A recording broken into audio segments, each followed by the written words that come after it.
Olá pessoal, eu sou Marina Pittini e essa é a AgroSchool.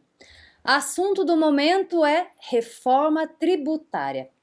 Quem aí já tentou entender essa complexidade toda e desistiu no meio do caminho? Pois é, garanto que você não é o único, não é a única. Essa não é uma área em que eu sou especialista, mas isso não tira minha vontade de querer entender cada vez mais, seja porque esse tema me afeta enquanto cidadã, seja porque a tributação afeta o setor que atuamos, que é o agronegócio. Querer compreender essa miscelânea toda de uma só vez é quase impossível. Então eu recorro ao método que eu adotei para mim mesma lá no comecinho da minha carreira no agronegócio, que é de dividir o problema em pedaços e ir compreendendo cada um deles até que o todo faça sentido.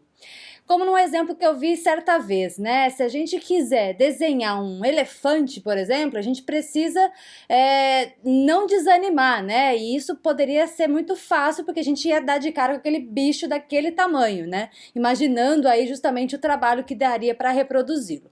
Mas, se a gente divide o trabalho e nos dedicamos a cada pedaço de uma vez, hoje eu desenho a tromba, e só a tromba. Amanhã desenho a cabeça, depois as orelhas, depois as patas. E assim, quando nos dermos conta, teremos desenhado o elefante por completo e o melhor de tudo, sem sofrimento.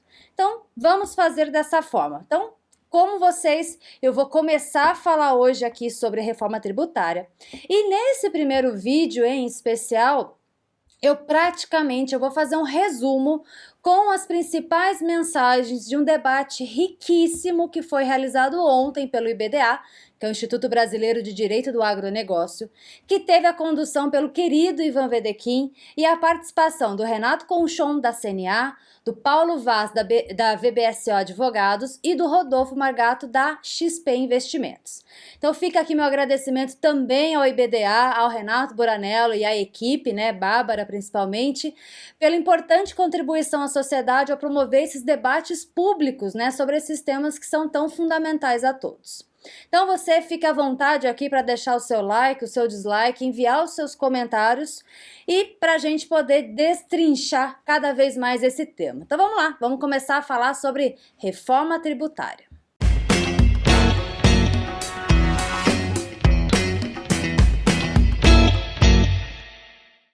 Primeiro de tudo, é preciso compreender que esse tema de reforma tributária não é uma novidade. Esse assunto já está na pauta do governo federal há quase 30 anos. Assim como as outras reformas, como a da Previdência, a administrativa, essa se tornou um dos desafios do atual governo. Então, em linhas gerais, a reforma tributária está dividida em 4 etapas.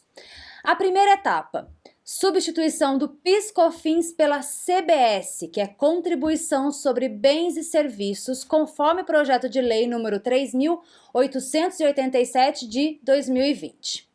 Segunda etapa, mudança no imposto de renda, conforme o projeto de lei 2.337 de 2021. Esse é o assunto do momento e eu vou trazer mais detalhes aqui na sequência.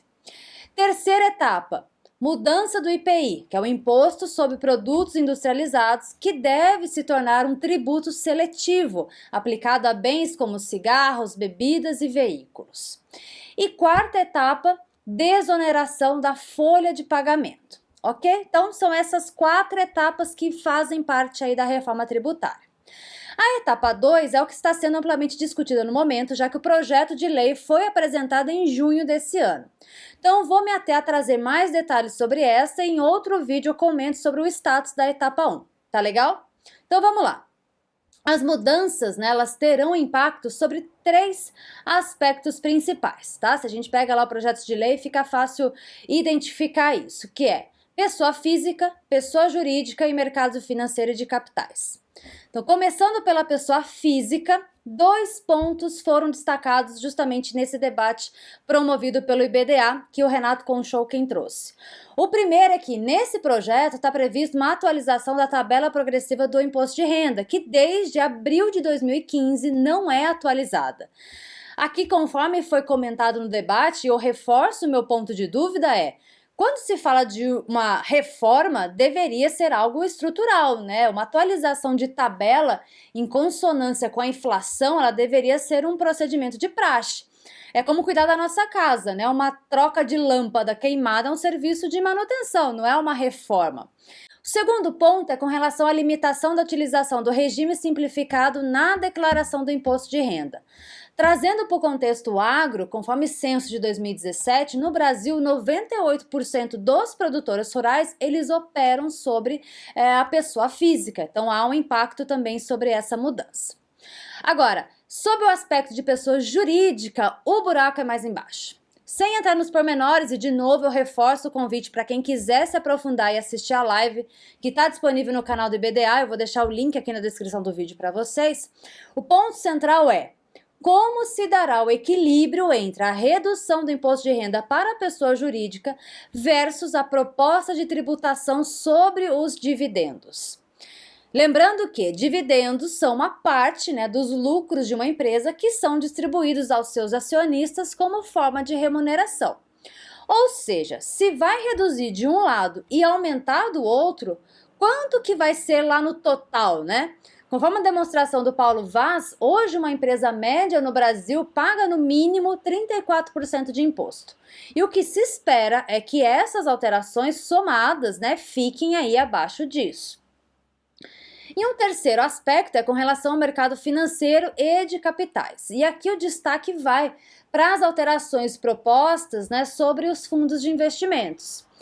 O recém-aprovado FIAGRO, né, quem ainda não compreende o FIAGRO, tem vídeo aqui no canal onde eu explico o que é e tudo mais, também vou deixar o link aqui para vocês, ou aqui em cima, que foi proposto, né, inicialmente com isenção tributária, foi vetado pelo presidente, teve os vetos derrubados depois e acabou, né, dentro dessa proposta aqui, desse projeto de lei, colocado no mesmo saco do FII, que é o Fundo de Investimento Imobiliário, com proposta de passar a ser tributado.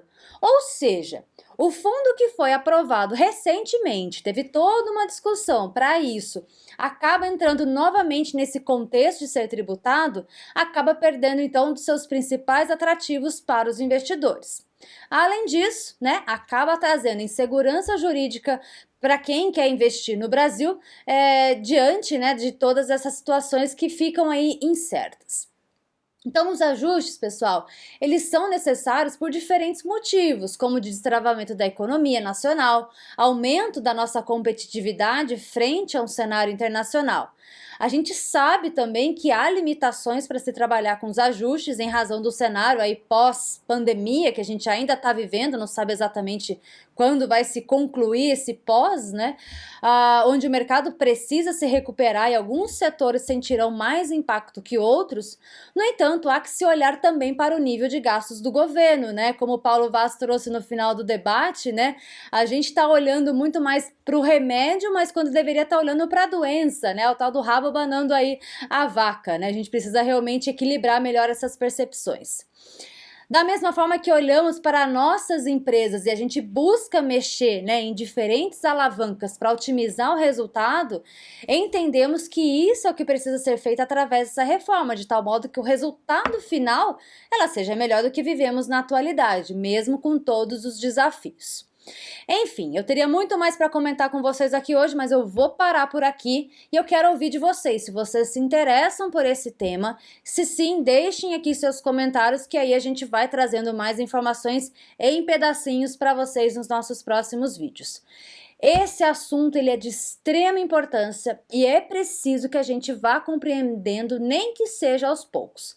Não dá para ficar alheio a temas como esse que afetam diretamente a nossa vida, ok? Então, por hoje é só. A gente se vê na semana que vem. Um abraço e até lá. Tchau, tchau.